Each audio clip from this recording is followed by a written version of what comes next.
And the former governor of Minnesota, Jesse Ventura, has written a book. It's called Jesse Ventura's Marijuana Manifesto. So let me bring up Governor Ventura. Hello, Governor Ventura. How are you today?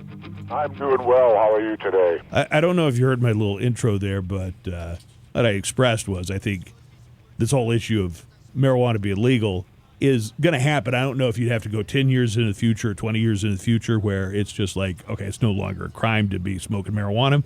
But I think it's one of these issues that's kind of reached the tipping point in this country. We're headed that way is what I'm saying. Well, I would like to think so. We should have never gotten there in the first place. One of the most astounding things I learned in doing the research for this book was that if Thomas Jefferson and George Washington, our first and third presidents, if they were alive today, they would both be raided by the DEA. They'd probably be doing 10 to 12 years in a federal penitentiary as major drug dealers because we've been lied to a great deal about marijuana. They were growers of it. I learned for the first 160 years of our country's existence, marijuana was the economic backbone. You could actually trade it in lieu of money back then, and we're not told that in history books. All that's poo-pooed and shoved aside because in the late 1930s, William Randolph Hearst owned thousands of acres of timberland, and he wanted to corner the market, so he used his money to buy off Washington and make marijuana illegal. Now, why am I on this? Why did I choose to do this? Well, marijuana gave me back my quality of life. Someone very close to me suffered a seizure disorder. None of the pharmaceutical medicines worked for over 2 years, went on 4 different ones. All had horrible side effects. The seizures continued. Finally, in desperation, took the person to Colorado, got, quote, medical marijuana, 3 drops under the tongue 3 times a day. The seizures stopped. And today the person's completely off all pharmaceutical medicine, gets the marijuana in pill form, and has been seizure-free for over 2 years. Governor Ventura, I just want to draw a little bit of a historical distinction you're talking about. Yeah, and on their plantations, which had slave labor, by the way, the Washington and Jefferson grew hemp was the product. I mean, I guess you could say marijuana, but it's not like they were clipping it and you think Thomas Jefferson was smoking the marijuana? In George Washington's diary, he talked about that he screwed up one year and allowed them to cross-pollinate. So they knew the difference. They were using both types, and the entire plant is medical. For those that smoke it for the euphoric feeling, that's mental health. Yeah, but when you say it could be traded, when you're saying it could be traded as a currency and stuff, you're talking about the hemp form of marijuana. No, I'm talking about all forms. All right. Well, I haven't read your book yet. I'd be interested to see what you have to say about that. But as far as a cash crop, hemp was the cash crop. It was the United States' major crop that was the economic driving force of this country until they invented the cotton gin. Yeah, hemp, definitely. Hemp was used in all to make rope, to make paper. Marijuana, not just hemp, all of it. They knew the difference. Okay. Once again, I haven't read the book, so I can't. I'll definitely read the book. By doing that, and the thing is, read Steve Cubby, the introduction. Here's a guy that was dying of non-operable cancer, adrenal cancer. He was given a 5-year death sentence. That was 35 years ago. He's the one that spearheaded medical marijuana in California.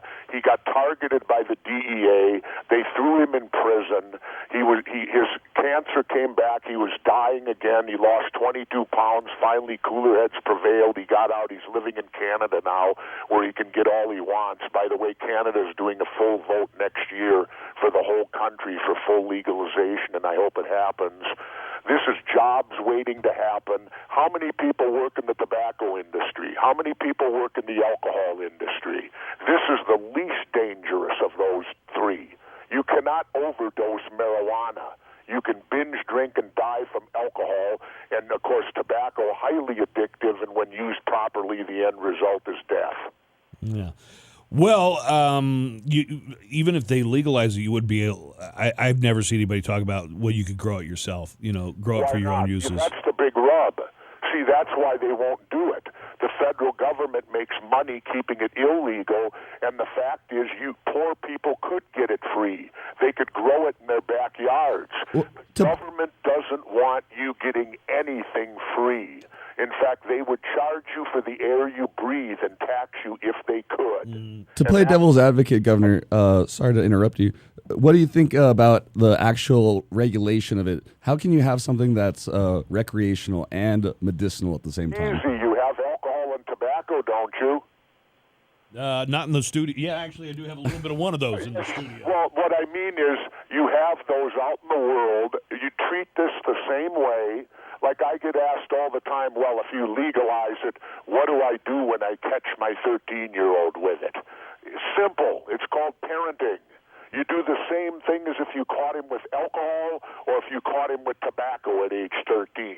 There's an age limit, 18, whatever. You deal with alcohol and tobacco the same way. You deal with marijuana the same way. It's jobs waiting to happen. It's an entire industry. We could use it right now.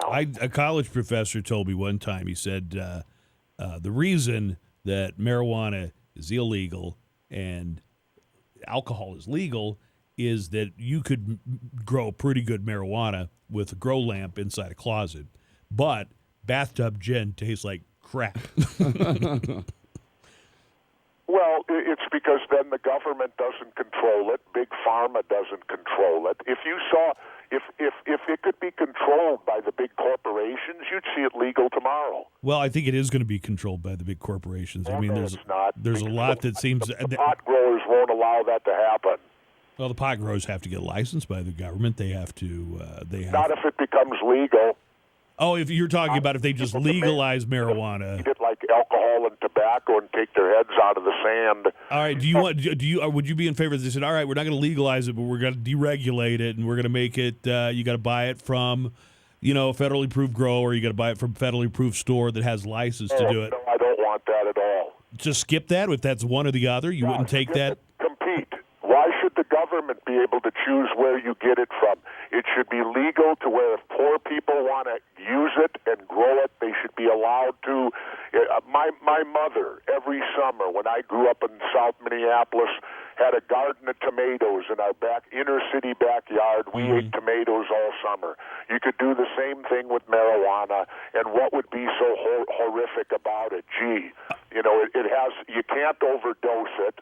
It makes you laugh. It makes you feel good. But I guess in today's world, we don't want that, do we? But I'm saying, Governor, and let's put yourself in a position where you'd have some, you might have some say in this back when you were the governor of Minnesota, or if you were a legislator, and they say, well, we're not going to do that right away. But what we are going to do, you would not take the half measure of decriminalization, maybe even on a national level, just because of. Well, of course I'd take it, but why stop there?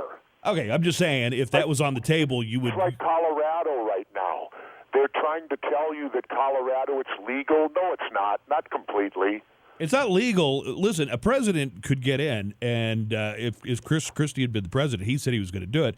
A president could get in and decide which laws he's going to enforce. If President Chris Christie could have gotten in and said, I'm going to bring the full force of federal government and the DEA to go in and shut this down, and he could have done it.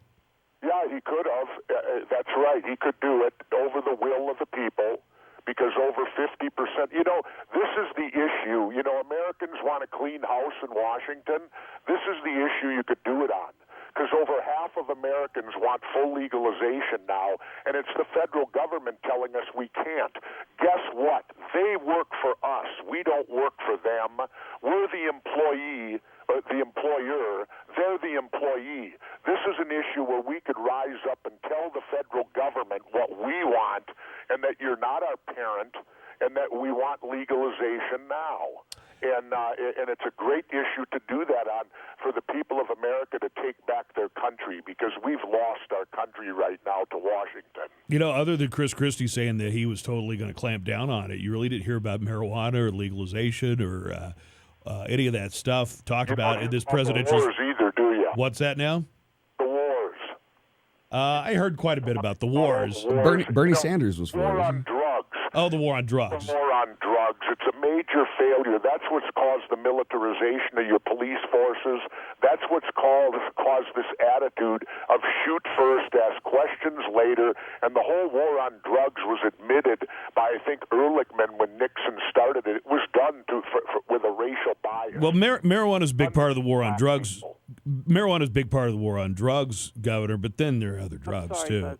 We can have. All right, okay. All right, thank you, Governor. Never enough time with you. Appreciate Okay. it. And All right. have an open mind. All right, take care. Thank you. I like marijuana. Okay, just to be clear, if you're talking about hemp as a cash crop in the early United States, yes, hemp was grown for many purposes. It was used to make textiles. It was a big one. I don't think there's much of a historical record of the founding fathers sitting around blazing up dubs. Maybe that's what they called hemp. That's what dubs were.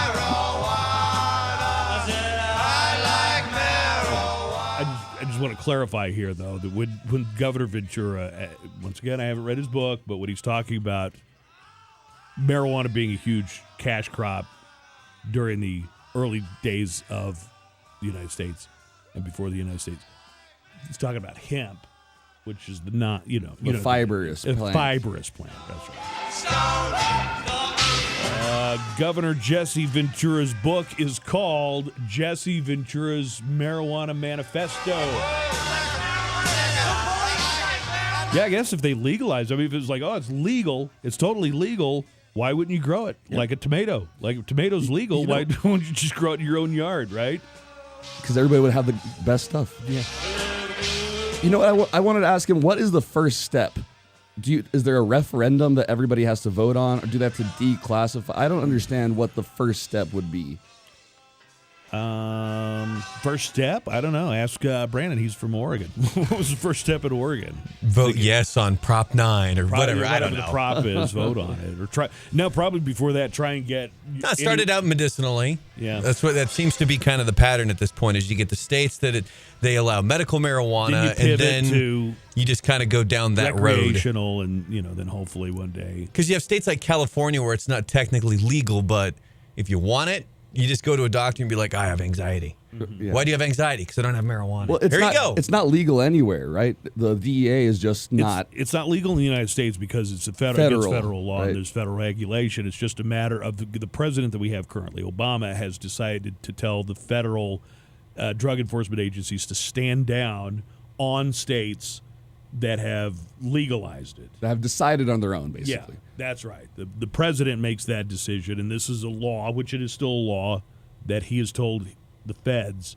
chill out on it. So that's kind of where it is now. Chill out. Yeah. Here, smoke this and chill out. And I'm just wondering, they legalize marijuana, and it's a good thing, and all the great stuff that happens. Why stop there? Right? Hey, Gary Johnson would agree. What do you mean, why stop there? There's going to be some people out there that say meth. Yeah. Listen, meth, not as bad as you think it is. There are some people that would agree with that. Yeah, I'm thinking that if you were to actually look at the compounds and how they affect people, I think that it's a little bit different. Yeah, it might be, but it's still grown-ups deciding what they want to do with their own bodies. Which one results in more ER visits is basically... Meth, definitely. Well, but if you want to know the truth, alcohol. Yeah, that is the number one. Well, and I guarantee the dental industry, too, would probably be a high proponent of legalizing meth.